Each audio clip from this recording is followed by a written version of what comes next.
Biology classes में आप लोग का स्वागत है। तो चलिए आज हम लोग पढ़ेंगे भ्रूण का विकास। क्या पढ़ेंगे? भ्रूण का विकास, डेवलपमेंट ऑफ एम्ब्रायो, यानी भ्रूण का विकास कैसे होता है। तो सबसे पहले समझिए कि भ्रूण बनेगा कैसे, कि मेल गेमिट और फीमेल गेमिट दोनों जब आपस में मिलता है तो जायगोट बनता है, और जायगोट में ही यानी दोनों मिलेगा।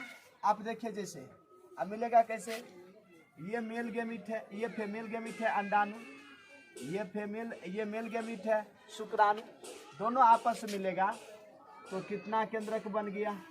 2 केंद्रक बन गया। इसको हम कहते हैं जायगोट। इसको क्या कहते हैं? जायगोट कहते हैं।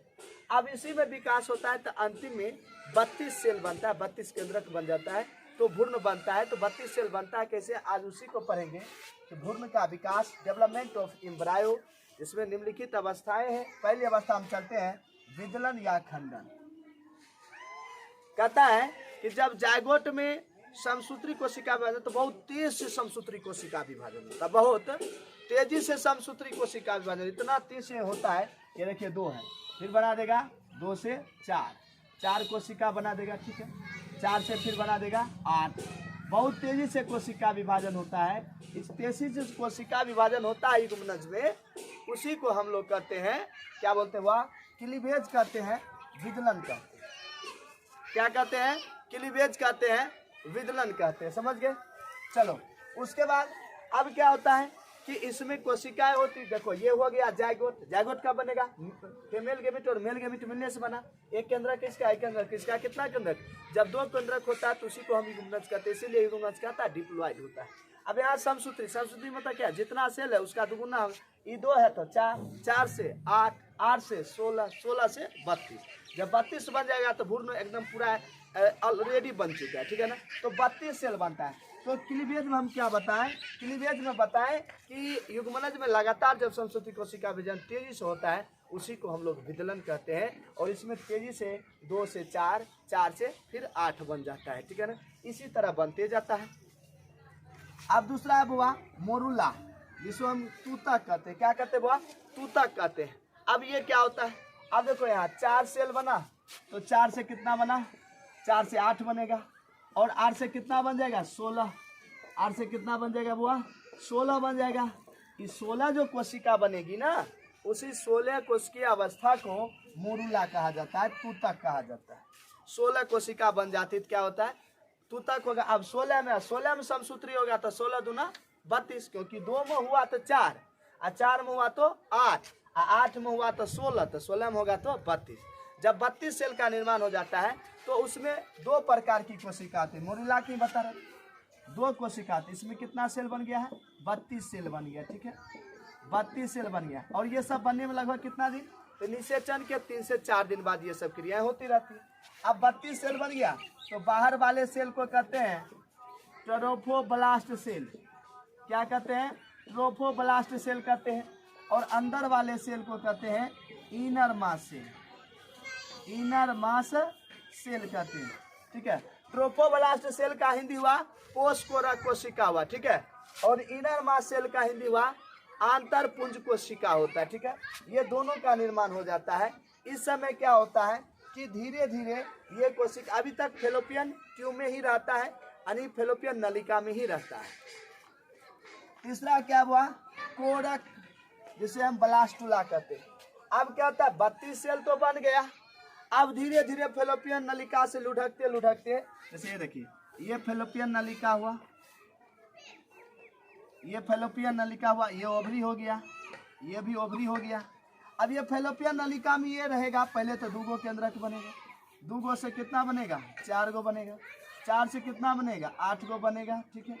8 से कितना बनेगा? 16। इसी तरह लुढ़कते लुढ़कते ये जो है अंत में 32 सेल बन के कहाँ चलाता है? गर्भाशय में चलाता है। और इस समय क्या होता है? गर्भाशय में जो है बुआ, गर्भाशय में जो है इसमें दुग्ध पदार्थ रहता है। इसमें आकर जो है भ्रूण तैरते रहता है। इसमें आकर भ्रूण क्या होता है? तैरते रहता है। किसमें? गर्भाशय के दुग्ध पदार्थ में, मतलब एक द्रव होता है उसमें भ्रूण तैरते रहता है। और यही भ्रूण क्या, यही जो है दूध पदार्थ, ये भ्रूण को पोषण प्रदान करता है। ये किस अवस्था में होगा बुआ? ये ब्लास्टुला में होता है। उसके बाद क्या बता भ्रूण का आरोपण, ये क्रिया कब तक होगा? 4 से 5 दिन होता है, ये 3 से 4 दिन होता है, ये 4 से 5 दिन हो जाएगा। भ्रूण का आरोपण कहता जब ये तैरते रहता है तो ट्रोफोब्लास्ट, क्योंकि ये बाहर में हो रहता है, ये धीरे धीरे एक गांठ बना देता है, भ्रूण से एक क्या बना देता है? गांठ।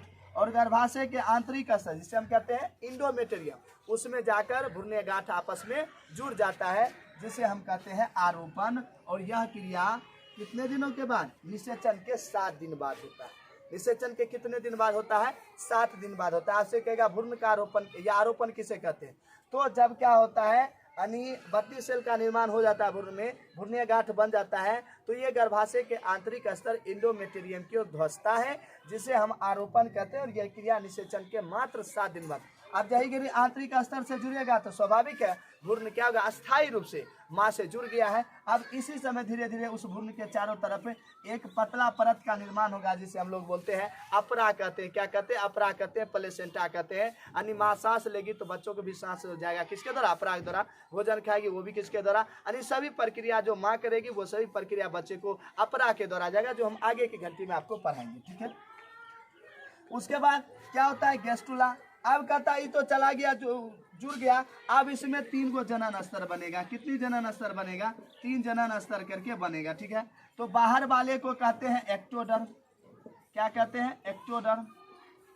पहले सुन लीजिए कि आरोपण के बाद गेस्टुला किसे कहते हैं। गेस्टुला कहता है कि जब भ्रूण में गर्भाशय में क्या होता है? आरोपण क्रिया हो जाता है तो उसमें कोशिका का निर्माण होता है, उसमें शरीर में 3 जनन स्तर जो बनता है, भ्रूण में 3 जनन स्तर जो बनता है उसी को हम लोग गेस्टुला कहते हैं। और इसको बनने क्रिया को गेस्टुलेशन कहते हैं। ठीक है, गेस्टुलेशन कहते हैं। अब कहता है इसमें 3 जनन स्तर होता है। बाहर वाले कहते हैं एक्टोडर्म, बीच वाले कहते हैं मेजोडर्म। क्या कहते हैं? मेजोडर्म कहते हैं। और अंदर वाले को इंडोडर्म कहते हैं। अंदर वाले क्या कहते हैं? वह इंडोडर्म कहते हैं। तो जनन स्तर कितने होते हैं? 3। बाहर वाले को एक्टोडर्म, बीच वाले को मेजोडर्म, आंतरिक वाले को इंडोडर्म कहते हैं। यानी 3 प्रकार के जनन स्तर होता है भ्रूण में। और यही तीनों जनन स्तर जब मिलता है तो पूरे भ्रूण में शरीर में अंगों का क्या हो जाता है? निर्माण हो जाता है। जैसे देखिए आपको हम अभी बता रहे हैं कि कौन किसके द्वारा क्या क्या चीज बनेगा भ्रूण में।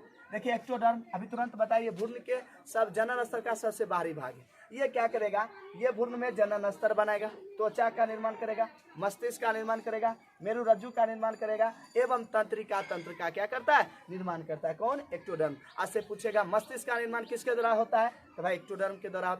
मेरुरज्जु का निर्माण किसके द्वारा होता है? एक्टोडर्म के द्वारा होता है। तंत्रिका तंत्र का निर्माण किसके द्वारा होता है? एक्टोडर्म के द्वारा होता है। ठीक है। अब कहता है मेजोडर्म। अभी तुरंत बताएं कि भ्रूण के मध्य स्तर में जो जनन स्तर रहता है उसे हम मेजोडर्म कहते हैं। ये क्या क्या बनाता है? ये बनाता है बिक, जिसे हम कहते हैं किडनी, मांसपेशी क्या बनाता है? हम लोग में जो मांसपेशियां हैं, फिर रुधिर वाहिनियां कौन? धमनी, शिरा, रक्त केशिका, ये सब बनाता है। एवं जनन अंग बनाता है। जनन अंग क्या? लड़का है कि लड़की है, ये जनन अंग का निर्माण किसके द्वारा होता है? मेजोडर्म के द्वारा। आपसे यहाँ क्वेश्चन पूछेगा किडनी का निर्माण किसके द्वारा? तो भाई मेजोडर्म के द्वारा। जनन अंग का निर्माण किसके द्वारा? मेजोडर्म के द्वारा। रुधिर वाहिनी का शिरा का निर्माण किसके द्वारा? तो मेजोडर्म के द्वारा।